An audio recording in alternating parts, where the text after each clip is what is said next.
A very good afternoon. Welcome to UBC Weekend Edition today on the 5th of May 2024. My name is Sharon Kyomugisha and it's just 1 minute past 1 p.m. But we start off with our news of the week where the President and the First Lady Mama Janet Kataha Museveni hosted the Kyabazinga of Busoga Kingdom, His Highness William Wilberforce Gabula Najope IV and the Inebantu Jovia Mutesi for a special luncheon at State House in Entebbe. During the luncheon, President Museveni congratulated His Highness Gabula for getting a wife. President Museveni further welcomed the Inebantu for joining the Kyabazinga to make a family. On November 18th, 2023, the Kyabazinga and Queen Mutesi tied the knot at Christ Cathedral in Bugembe, Jinja City, and later hosted their guests to a reception at the monarchy's palace in Igenge. The unforgettable royal wedding, which attracted thousands of guests, was the first of its kind in Busoga Kingdom since 1956, and the Archbishop of the Church of Uganda, Stephen Kazimba Mugalu, presided over the Holy Union. During the luncheon at State House, Entebbe, the Kyabazinga of Busoga officially introduced his queen to President Yoweri Kaguta Museveni and the First Lady. Okutegeeza mu butongole nti olwaleero tiidye nzenka nga bwe kitera okuba ndidye ni mukyala wange ng'amayina ge ndi Mutesi Jovia. The Kyabazinga also expressed gratitude towards the President and the First Lady for the support that ensured the success of their wedding. Ntwala omukisa guno okubeebaza olw'obuyambi bwe mwatuwa ebiduubo n'amagezi okusobozesa okubita mu mikolo egyali egy'enjawulo kuba gyali kamaala gyabanga gyakumenkereza ne Busoga Royal Wedding ku 18 omwezi ogw'ekumulala omwaka oguwedde. The Inebantu of Busoga thanked President Museveni for supporting and developing Busoga and Uganda at large. Olw'emirimu egy'enjawulo gy'akolera eggwanga lyaffe ng'ebyokutumbula, ebyendegeresa, eby'abakyala, abaana n'ebindi kamaala. On his part, President Museveni congratulated His Highness Gabula for getting a wife. As he's telling you, whenever he would come here, I would challenge him on that.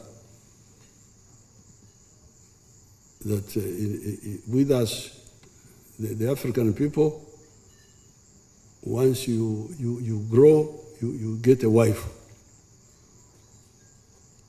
There's no question of saying there that I'm just there. What are you doing? Because that is the part of the Banyankore call it Okombeka. Okombeka is the Banyankore word for Okuzimba, but they use it to mean all that.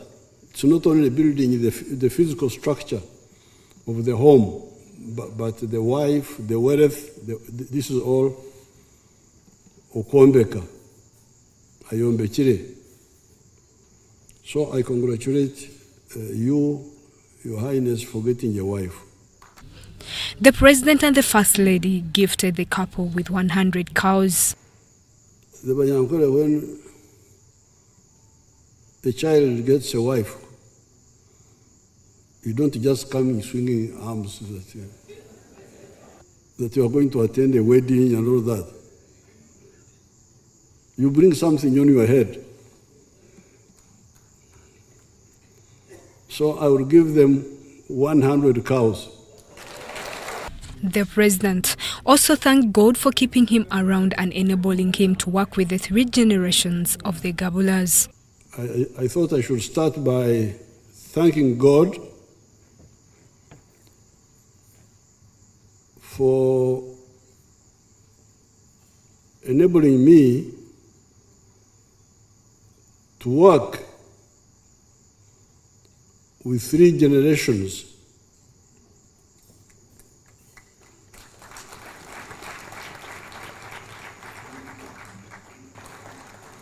You can see why you people, you should thank God for this old man.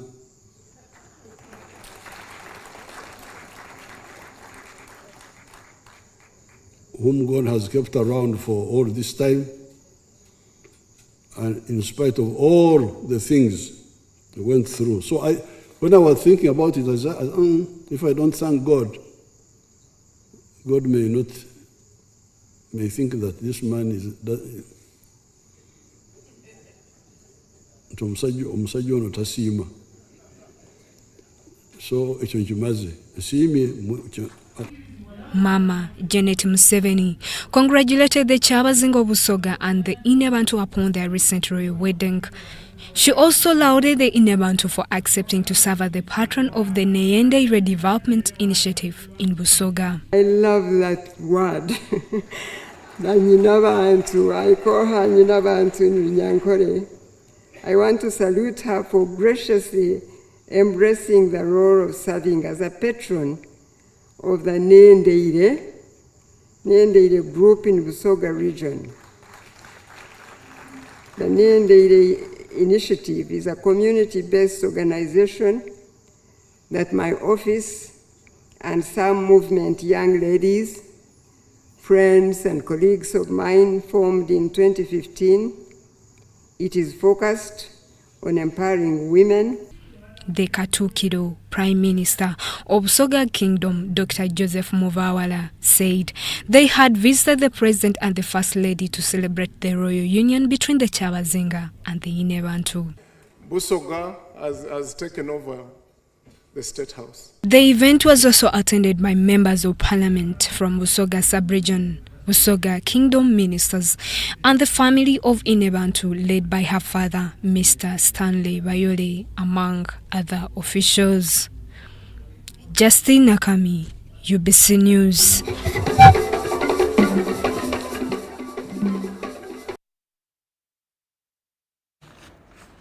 President Museveni hosted and welcomed a delegation of African parliamentarians at State House in Entebbe. This week, he addressed the delegates and highlighted the impact of African weaknesses on the rise of imperialism, stressing the need for self-reflection and unity among Africans. In his speech, President Museveni pointed out that Africa's vulnerabilities have allowed imperialists to exploit the continent, making it imperative for Africans to address internal issues such as greed and disunity. The meeting coincided with the conclusion of the three-day Second African Inter-Parliamentary Conference hosted by the Uganda Parliamentary Forum. It was focused on family, values and sovereignty, and it was held at Imperial Resort Beach Hotel in Entebbe. The conference chair, Saro Pendi, informed the president that the conference aimed to address challenges such as cultural colonization and the influence of external forces on African culture and sovereignty. Excellency clearly shows the support that you have for the African cultures, the African values for which we are gathered to ensure that we defend and promote on the African continent. Addressing the parliamentarians, President Museveni re-echoed the importance of rejecting politics based on tribal, racial, religious or gender identities, advocating instead for a focus on common interests and patriotism. He emphasized the role of economic prosperity in transcending tribal boundaries, citing Uganda's experience in prioritizing market access over identity politics.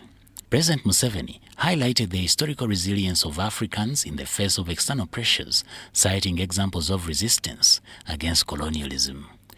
The imperialists are weak, they are not strong. So please, Africa is very strong, it is just a question of getting together. L'Afrique est forte, il est question juste de nous réunir. There's nothing that we don't have here. Il n'y a rien qui manque ici. If we work together, even the Europeans will behave.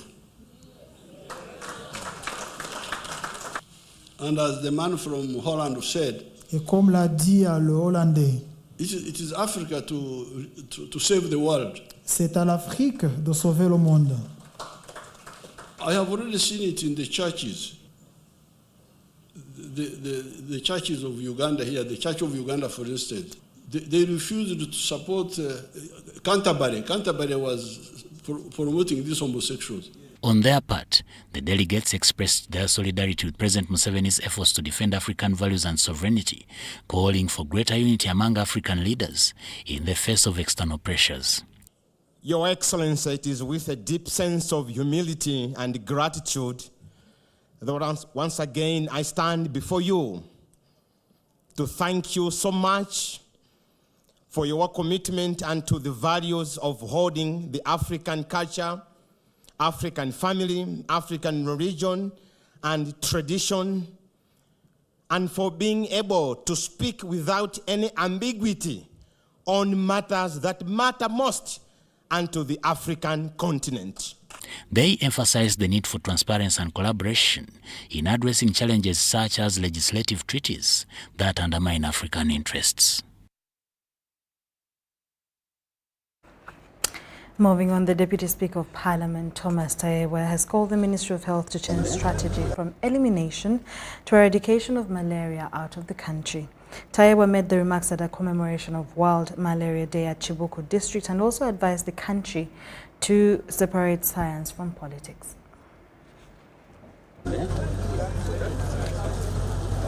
Uganda is still grappling with high burden of malaria despite numerous interventions put in place. World Malaria Day aims at highlighting burden of the disease to the world. This year's theme is accelerating the fight against malaria for a more equitable world. The commemoration attracted top officials of Ministry of Health, the Executive Director of Global Fund, Deputy Speaker of Parliament, local district officials of Chibuku District, among others. Thomas Tayebwa called for new strategies to tackle malaria in the country. I want to urge local governments everywhere and leaders that science cannot be mixed with politics.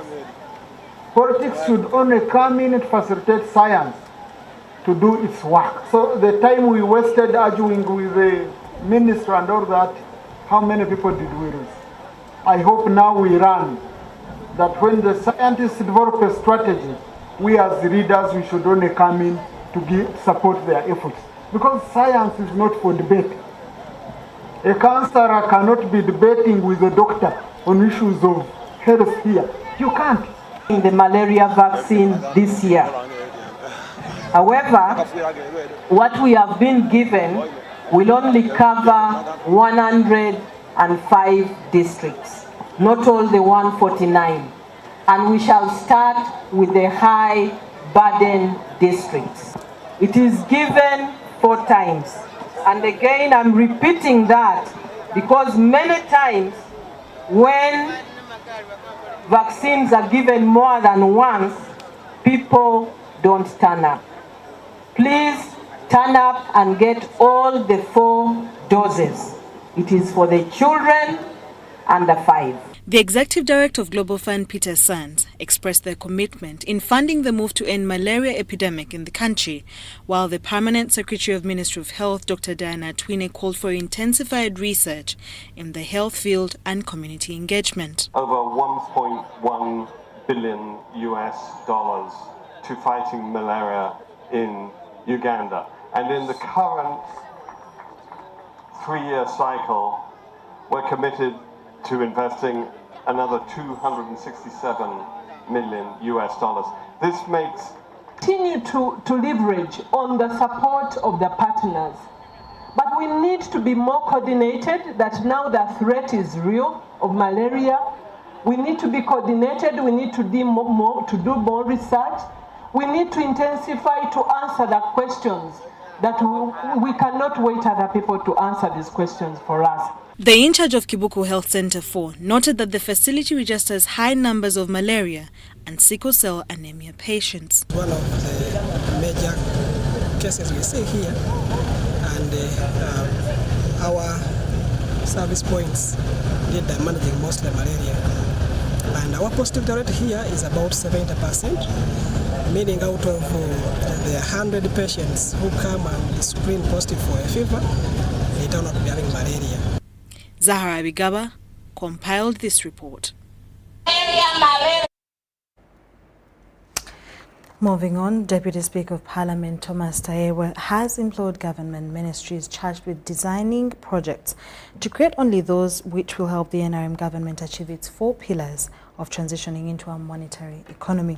Tayebwa was officiating the passing out of the first cohort of students trained under the Generation Growth, Opportunities and Productivity for Women Enterprises project at Malaria Vocational and Training Institute, Lugogo.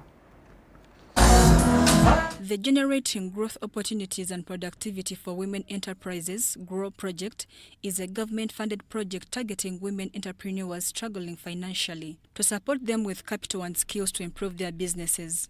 The 5-year project is supported by the World Bank and has been piloted in 4 refugee hosting districts of Isingiro, Kamwenje, Chikube and Chegegwa. The GROW project is targeting women who are already in business. I want to be very clear. You must be already in business. You must be already doing something. But you're struggling with new skills. You're struggling with working capital. You're struggling with equipment. Malaika, we went out to communities in the districts we had been allocated, and we popularized the project and we attracted candidates. These certificates we give, we don't just give, you have to show your competency. And I think those who to what, those people need to graduate. Yes. You were assessors, you assessed them, you saw by yourself. Do they deserve the certificates? Yes. Yes, they deserve the what? The certificates. The Deputy Speaker of Parliament, Thomas Tayebwa, who officiated the passing out of the project pioneers, hailed the proprietors of this institute for their commitment to vocational training, saying it will help the NRM government bring people into the money economy. So gender, PSFU, when you're packaging projects, now we want projects that are going to help the NRM government achieve one of the most critical things, because we are refining development. We are no longer defining development to mean roads, to mean health centers, to mean schools. No, those are now enablers. Development, we want, when we say the GDP has grown, we want people to feel it in their pocket. You cannot continue telling people how you've reduced poverty when they are sleeping on empty stomachs. Tayebwa applauded the World Bank for supporting women entrepreneurs, saying their contribution to the economic development is immense compared to men. You call a meeting for PTA, Parent Teachers Association in the schools. It's women. You call for any government program. I'm talking about the village. Because I'm talking reality, I represent a rural constituency and I'm dealing with these people. It's women. Then why in Akure, if you want to go and you call a meeting to do with the bar, then men will be the priest. They will outnumber women. Now you are looking one part of the project, which is the skilling, but the project will also provide the other services that you need to grow your business. And one important aspect that this project has is in each of the regions and in many of the districts, this project will have women entrepreneur platforms. These are where a group of women that are organized are coming together. In attendance also was the Inspector General of Government, Betty Kamia, who called upon the graduates to employ integrity, honesty, and embrace the saving culture as they go out to serve.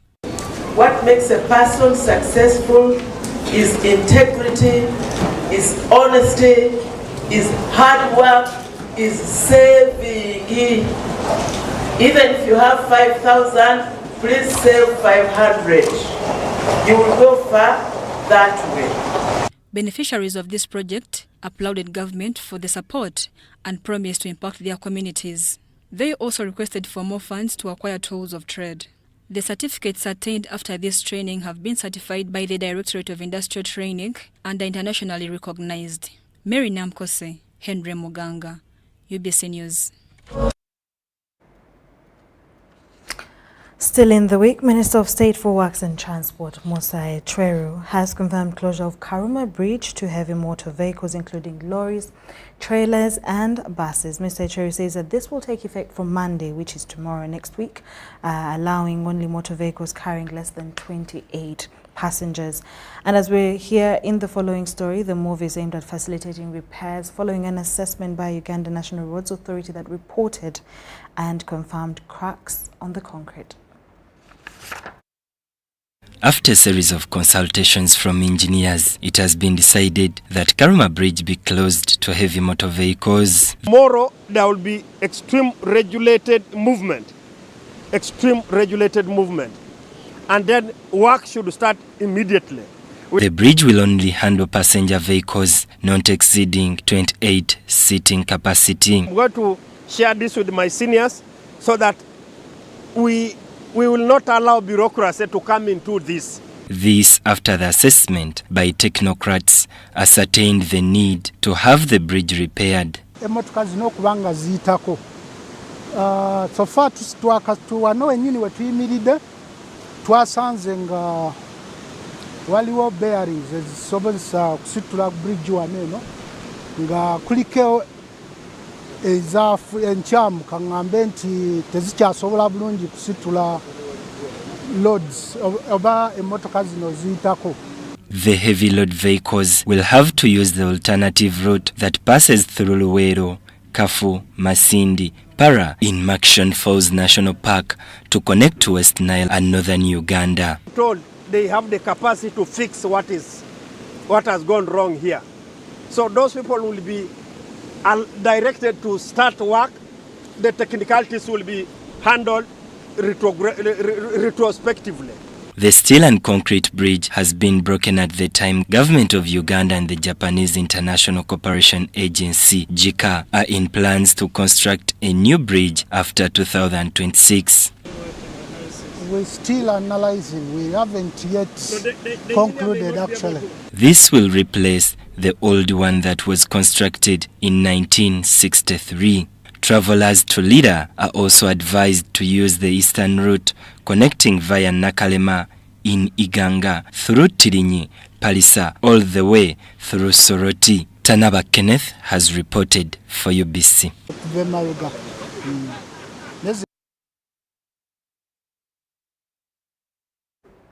Journalists have been asked to stick to their professional roles and refrain from the vice of extorting money from sources which puts their services at risk of incompetence. These remarks were made by Minister Millie Babidi-Babalanda of the Presidency and her ICT and National Guidance counterpart, Chris Bariomonsi, at the official launch of Kabale Media Fraternity in Kabale District.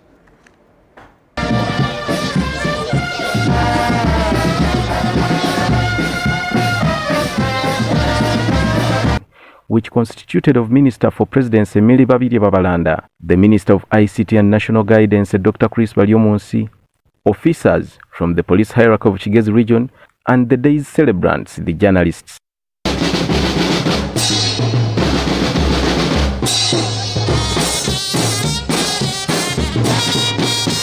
The visiting ministers later officially opened the new offices of Kabale Media Practitioners Association, with this year's World Press Freedom Day dedicated to the importance of journalism and freedom of expression in the context of the current global environment crisis.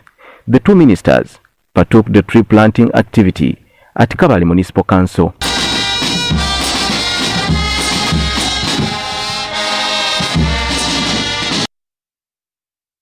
The day's events were filled with journalists citing challenges they face in the execution of their work and called for harmony, peace and collaboration with government.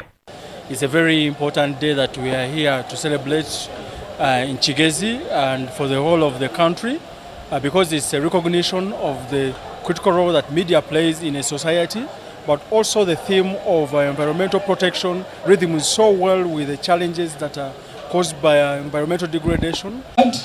And the powers to change the course of events is within us here, especially now that we have our line minister present and the chief guests together with colleagues from the security. And I'm sure together we shall be able to have discussions and see how to take the media profession within the region to a higher level. Therefore, I want to thank you for that. Let me also thank the media practitioners, like the other speakers have already said, in Kabale and Greater Kabale. I think we don't get many problems with you. You are some of the disciplined and decent media practitioners. While addressing Kigezi region journalists who convened at Kabale Municipal Council playground to mark their day, which the Minister for Presidency Emily Babiri Babalanda urged journalists to practice their duty diligently and professionalism. Babalanda reminded journalists to mobilize nationals on environmental protection to resonate with the year's theme of the importance of journalism and freedom of expression in the context of the current global environmental crisis. The Minister of ICT and National Guidance, Dr. Chris Baryomonsi, deemed it wise and authentic for induction courses for journalists and security operatives amidst challenging environments of scaffolds and violence. We need to fight this unbecoming vice, using private information about individuals to destroy their families, their employment, their businesses, etc. There is an unfortunate trend where journalists are using information at their disposal to work against individuals, most times for selfish gains. Minister Baryomonsi, who is also the patron Kabale Media Fraternity, lauded government for putting in place policies that have boosted communication, keeping masses in the know. The NRM government came up with a number of progressive policies. One of them liberalized the media space in this country by expanding the number of media houses that are government owned, but also by allowing private individuals, private entities to own and establish media houses. And because of that policy, we now boast of over 300 radio stations in Uganda. We boast of over 50 TV stations in Uganda. We speak of many newspapers, the print media. And of course, with the advances in technology, now the digital communication has also expanded very greatly. If you look at the district like Kabale, how many radio stations are in Kabale district itself? Nine. So Kabale itself has 9 radio stations, from 0 in 1986 to 9. Minister Baryomonsi led a fundraising drive for Kabale Media Fraternity Hub, to which he contributed 3 million Ugandan shillings cash and pledged 10 computers. By press time, journalists participated in a number of sports activities to mark the colorful moments. Chibedi Bashir and Ivan Juko for UBC. As Uganda moves towards achieving the renewable clean energy agenda, the Parliamentary Committee on Environment and Natural Resources has pledged to support proposals on a policy formation on clean cooking technologies at household levels. The chairperson of the committee, Emmanuel Otala, says that government should make deliberate decisions and efforts to achieve its agenda to combat climate change, including Parliamentary Committee on Environment and Natural Resources has pledged to support the transition policy on clean energy by facilitating clean cooking technologies at the household level. Unfortunately, government already made an attempt, but at a very small scale. And so we need to scale up this project of substituting the use of biomass for cooking with the liquefied petroleum gas. The proposal, which was presented by Environment for Development Initiative based at Mackay University before the Parliamentary Committee on Environment and Natural Resources, aimed at facilitating policy options on promoting biomass dependency and green transitions. 85% use charcoal use firewood for cooking, and around 13% use charcoal. But I want to say that firewood and charcoal are dirty sources of energy, and actually they have repercussions on health. Dissemination meeting, a meeting where one institution is sharing with the others, and we think that as policymakers, most of the policies they recommended are very good, and we are going to take them up. Like, for example, the use of LPG for cooking, and other initiatives that they made in terms of financing. Some of the key issues presented include providing low-interest loans for affordable clean technologies and offering subsidies to improve affordability to encourage clean energy investments. But very few households, including those that are around Kampala, know about this electricity subsidy. And the Minister of Energy is of the view that actually electricity is the cheapest source of power, is the cheapest source of energy these days. But very few people know it. Even households that are well educated, they are not aware of what is happening, what the government has done in promoting the clean cooking. We must go green, and if we must green our economy, a very big part of it is energy transitions. The overall objective of Uganda's renewable energy policy is to diversify the energy supply sources and to increase the use of modern renewable energy from the current 4% to 61% of the total energy consumption. Sada Mubale, UBC News, Kampala. Buyaga West Member of Parliament Barnabas Tinkasimire has challenged the all scholars to further research on the unwritten Ugandas heroes and heroines in the struggle against colonization. In reference to Tuko Pamoja film, Tinkasimire noted that there's much written about colonialists rather than the heroes that play a key role in resisting colonialism. He was presiding over the premiere of the Tuko Pamoja series of Chigezi and its people.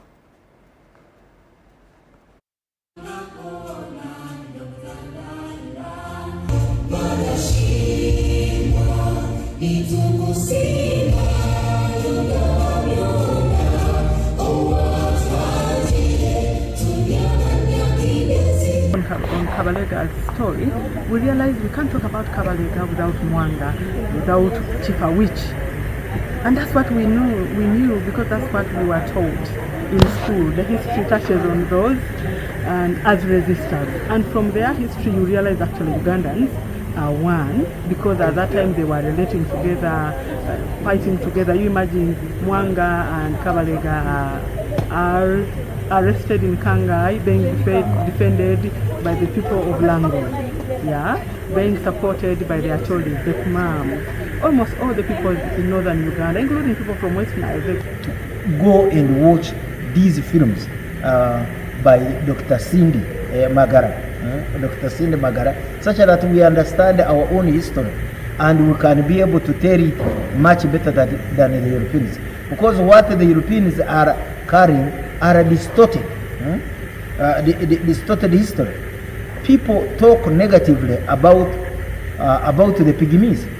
They do not know that the Pygmies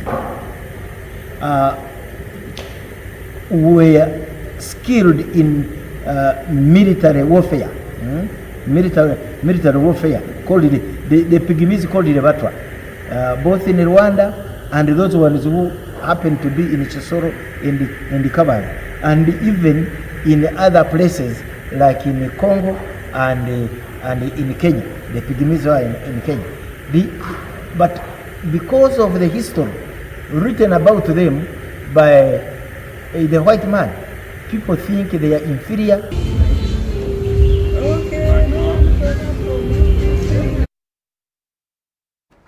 Health practitioners at Makerere University Hospital have revealed a rise in the number of women affected by reproductive tract infections. This was revealed at the launch of the Reproductive Tract Infection System Center at the hospital. During the launch, an online media application was unveiled to help patients from around Kampala to quickly access services at a click of a button. Reproductive tract infections are identified in 3 classes, including endogenous infections that are as a result of an overgrowth of organisms normally present in reproductive areas, iatrogenic infections, which are due to medical procedures, and sexually transmitted infections. According to Dr. Hassan Mulema, the head clinical services at Makerere Hospital, the availability of this RTI system will go a long way in availing necessary health information to the public.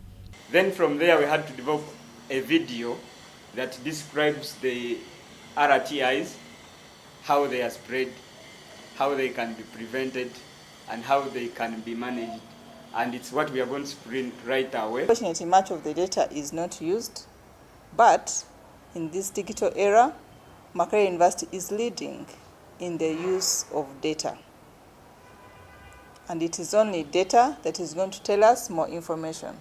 So I want to encourage my fellow citizens who are shying away from this data, saying that if we link it to our national ID, it is not going to be safe. This data is protected, and we can only develop as a country if we integrate this data and use it for our health, the health of our community, but also for their development. Some of these infections are extinct in some countries because they have utilized this data and been able to prevent them and even treat them immediately. The digital transformation, but also the population is young. They are more digital oriented. So as a way of reinforcing or strengthening self-care, we want people to initiate care at individual level so that we don't delay anything. So the doctors say about 80% of people living in Uganda are likely to benefit from the RTI health application. This is actually meeting the need of our population. Actually, over 80% of our population, because we have the 78% that is below 30 years, but also those that are above 30 years are all utilizing this information. So what a better way to respond to societal needs.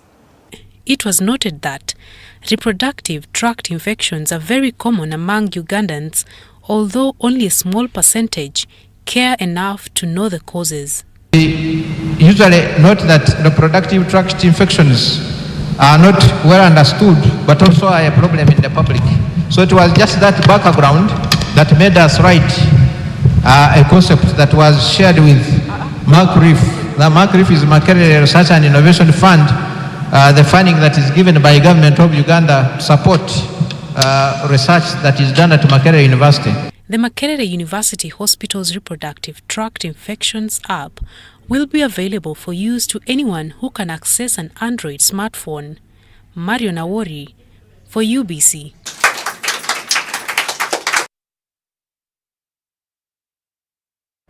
In more stories of the week, schools have been encouraged to discover and nurture students' talents before joining higher institutions of learning.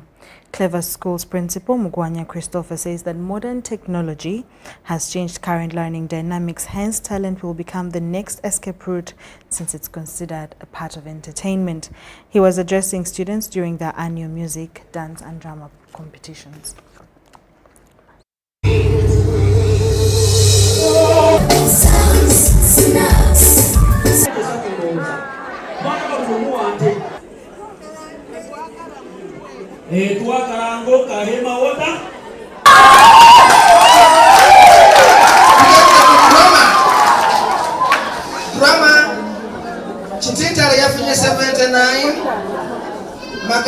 I want to talk about something that affects us all, climatic change. You might have heard about it in the news from your parents or teachers, but maybe you are not entirely sure what's all about. Thank the management team for putting all this together. It is a great job to train someone from nursery to make them produce what they are producing. Which is well developed. Kimugatako an advantage. Madam Ruth Yatutwala State House with a very big team recently. And not because we have the best structures. And they were opening for us doors and whatever. Not because we have the best structure, not whatever, but because they discovered the talent, they discovered something special in us. So, where a door that a first grade may not open, a door that money may not open, a talent opens those unopenable doors. Thank you so much.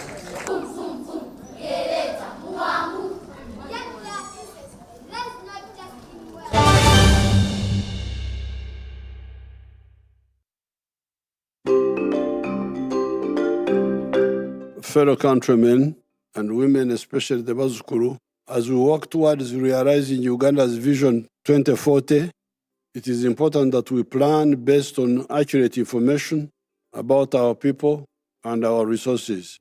I therefore would like to announce the 6th National Population and Housing Census that will start on the 10th of May 2024. The information from the National Population and Housing Census will support government, the private sector, cultural and religious institutions, civil society, and development partners in service delivery. It will also provide the basis for planning the provision of social services such as education, health, and transport, among many others, at the national and local levels. When data collectors or enumerators come to your home during the census, please avail yourselves and provide them with honest answers to their questions. This is in order to enable them to process the most accurate information about you, your household, institutions, and community. I therefore call upon all political, cultural, and religious leaders, private sector players, civil society, the media, and the institutions of the government to support this key national program. The successful execution of this census will influence the well-being of all Ugandans and progress the country towards the desired socio-economic transformation. I wish you all a successful census for God and my country. Gear up, grab your running shoes and join the race for life. Run 42, 21 or 5 kilometers to equip Kisoro Hospital's very first ICU. Then, after the finish line, groove all night at the ultimate dance showdown with DJs and performers from Uganda and Kigali. Secure your sport at virungamountainmarathon.org and be a part of history. Save the date, June 1st, 2024 at Shaza Ground, Kisoro Town. Race for a cause. Run for life.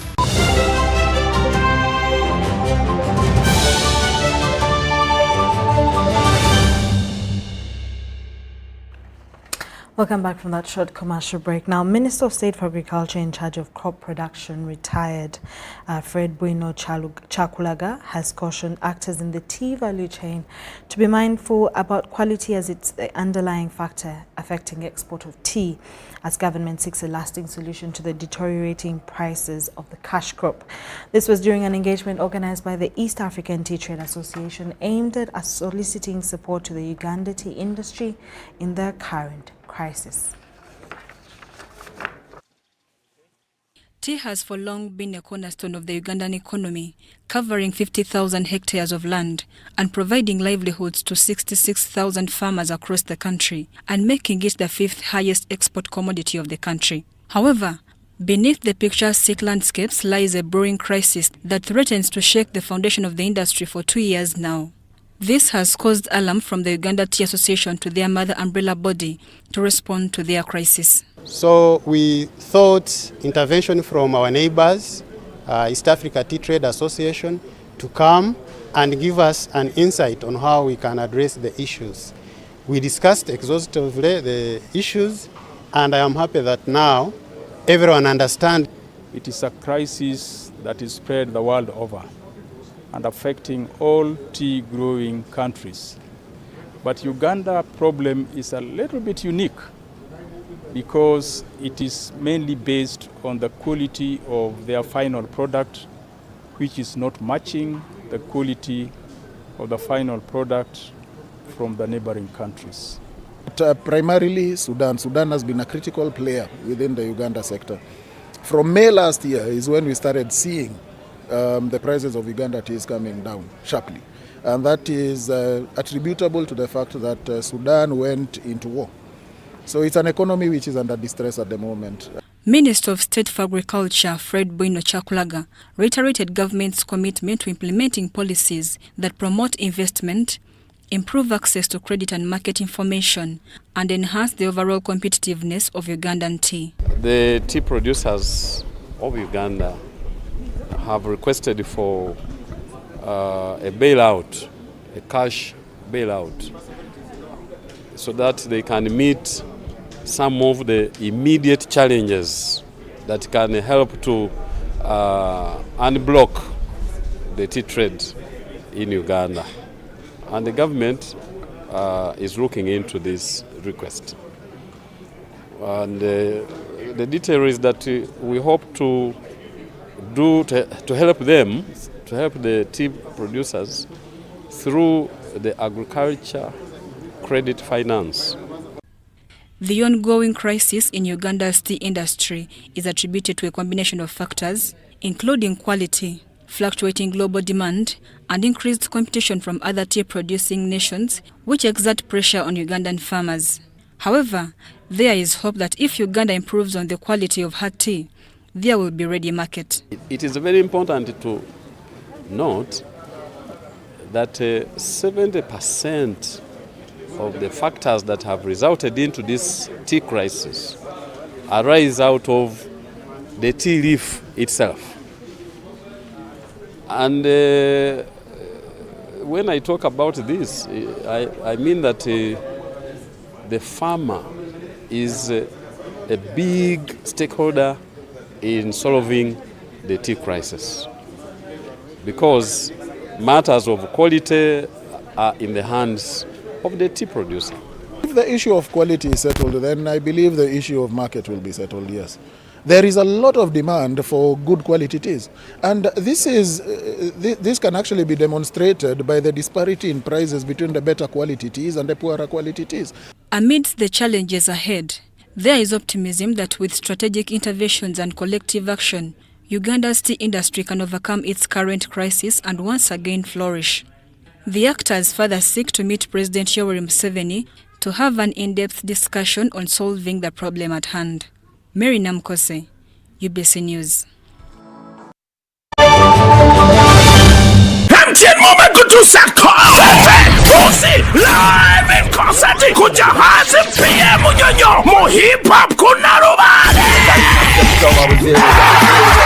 Wakanga 18 Mei 2024 ena fefe bosi weekend kama goma rapo na nyina freestyle jangola bomwana wakulu kutebika munganiga sasa liva muchamba misana na chironga tuli marapu melele pokinga mtwale bili vyebi mtwale tano emeza kakande emeza vivye milioni 3 downloading MTN Momo app osaliwe kebitula 5 kubuli 10 ku tiketi woguli ko MTN Momo tiketi egula mtwalo gumo ade VIP ebili chitundu tulina the boat cruise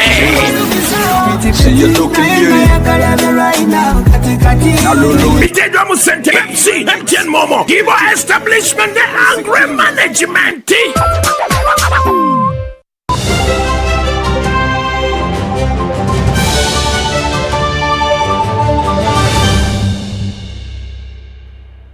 Welcome back from that short commercial break. Lastly, in our sports segment, government has pledged continuous support towards promotion of talents among the youth to pave way for their future. Now, this message was delivered by the State Minister for Children Affairs, Balamba Rugahara, at the official launch of the 2024 Bariomunsi Tournament Cup at Kanungu Playgrounds, Western Uganda. Football fanatics and supporters of Kinkizi East Constituency Legislator, also Minister for ICT and National Guidance, Dr. Chris Bariomunsi, thronged Kanungu Playground to witness the official launch of the 2024 Bariomunsi Tournament Cup. Despite the heavy downpour that started in the wee hours of Saturday morning till afternoon, the numbers kept on increasing to enjoy the day's sporting events. Minister Bariomunsi took part in a competitive game between his team and the Batwa, in which he even managed to score 1 goal as they triumphed 5-2 over their opponents.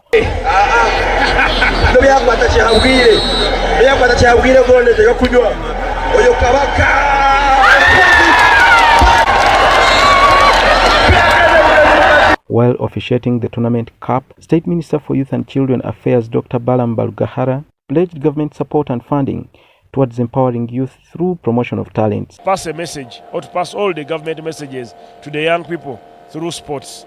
The president, when he appointed me, he gave me 3 areas to tackle as urgent areas. One, he told me I should come and guide the youth to ensure that they get out of poverty. The youth have been living under poverty. So he told me to guide them to get out of poverty using the available government programs. Minister Balyomunsi, a professional medical doctor, elaborated the essence of exercising to one's life. We pick talent from our younger generation here, and the sports is something very important for our personal health, our physical health, but also to identify talent, but also to mobilize the young people. Instead of engaging in non-productive areas, they start engaging in this kind of sporting. The overall winner will walk away with a haifa, and a lot more prizes will be awarded to participants. Some of the players, who included the Batwa, a marginalized community, lauded the minister for the opportunity granted to them. Thus, the Batwa, on behalf of the of his ministry, that we are part of his community, and we are glad that we have been included in this as Batwa. For a long time, we have been left out, but this is one way that he is bringing out the Batwa, so that we can also be like other Ugandans. They also called on government to prioritize them in its different programs. The other thing is the rest of the world and the rest of the Uganda, the Batwa, we have been left out so much. So please, everyone can choose to say Batwa can also have representation, so that our rights cannot be more exploited. The launch was also graced by a number of NRM dignitaries, who included Honorable Chwanda Subi, Lydia Wanyoto, to mention but a few. Ivan Juko, reporting for UBC.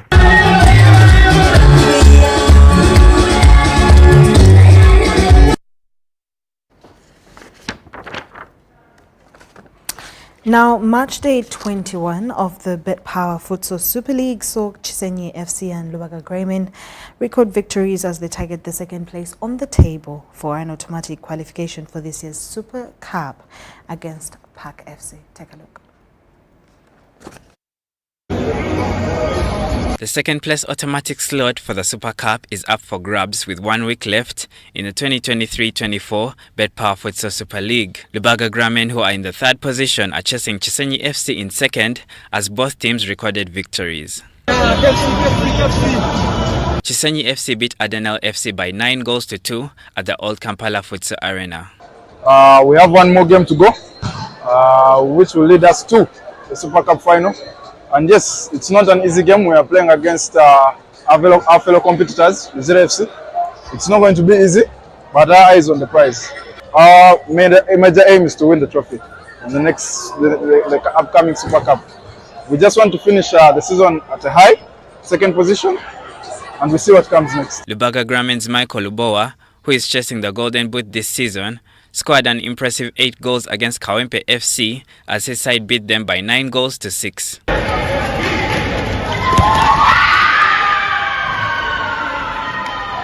He is currently the league top scorer with 42 goals. As a player and the team, we are now focusing on the Super Cup.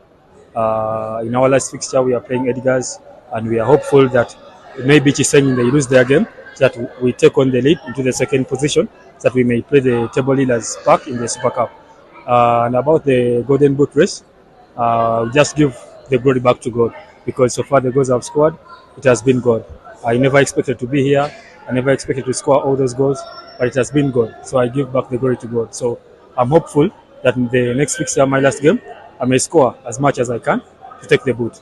In the other matches, Luzira beat Kisugu 6-4, Mengo City beat Kampala Junior Team 5-1, Nansana beat Edgar's Youth Program 8-3, and Park FC remained unbeaten after beating Kaboa Dream Team by 10-4 on Friday night. Marshamiro Victor, UBC News. As the USSS boys football games in Masaka enter semi-final stage, the USSS disciplinary committee has come out to clarify on the issues that have surrounded Budo SSS and Amos College, assuring the public that all was done according to the tournament rules and guidelines. In the game, defending champion St. Mary's Chitende, Ginger Progressive, St. Julian High School Set and Chisozi Seed made it to the semi-finals after their exceptional performances in the quarters, where St. Mary's Chitende beat Blessed Sacrament Chimanya 2-0, Ginger Progressive beat Amos College 3-0, and St. Julian High School Set beat Bukedea Comprehensive 5-4 penalties. on penalties too. The finals are expected to take place on Sunday, 5th May, today, on the 2024 at Masaka SS Playgrounds. Damn, it's been like... Then after the ruling, it was ruled out that both Ukedia Comprehensive and Wooddo SS were disqualified from continuing, and they would be playing classification games. However, after that verdict, we challenged and appealed to the Ministry of Education and Sports because we thought it was unfair for a school to say their prayer, then at the end of it all, it overturns and says that that prayer was overaged. So after appealing, we provided evidence that that prayer had sat UCE from Wooddo Secondary School, and that same prayer we prayed for Wooddo in the previous championships. Yet the payslips they presented to us were genuine. But then they have the right to appeal, and they appeal to an higher office, which is the appeals committee. And according to the appeals committee, they have the feeling that Wooddo knowingly gave KDI transferred the student of that name. So to them, that's what they felt. Just the way I told you before. And I don't have any regrets about it.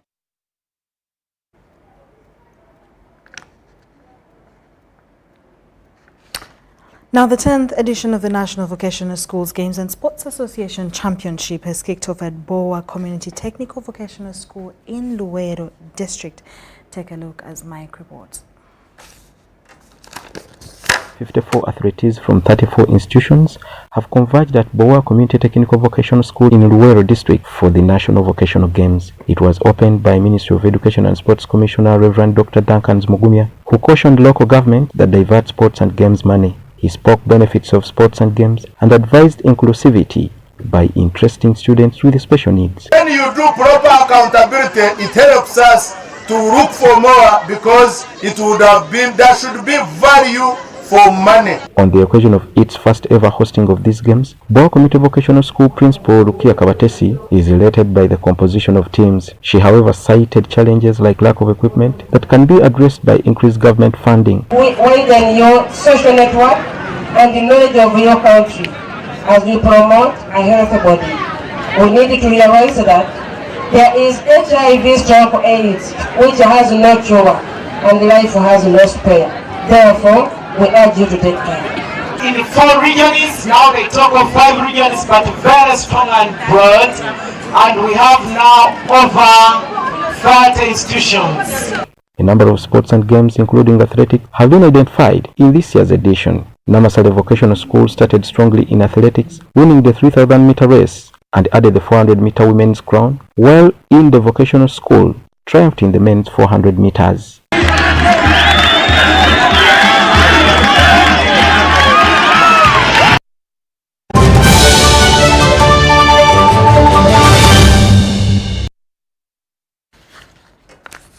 And that brings us to the end of the UBC Weekly News Roundup. Today on the 5th of May 2024, my name is Sharon Kyomugisha. Have a lovely day, and you can stay tuned for more programming coming your way on UBC TV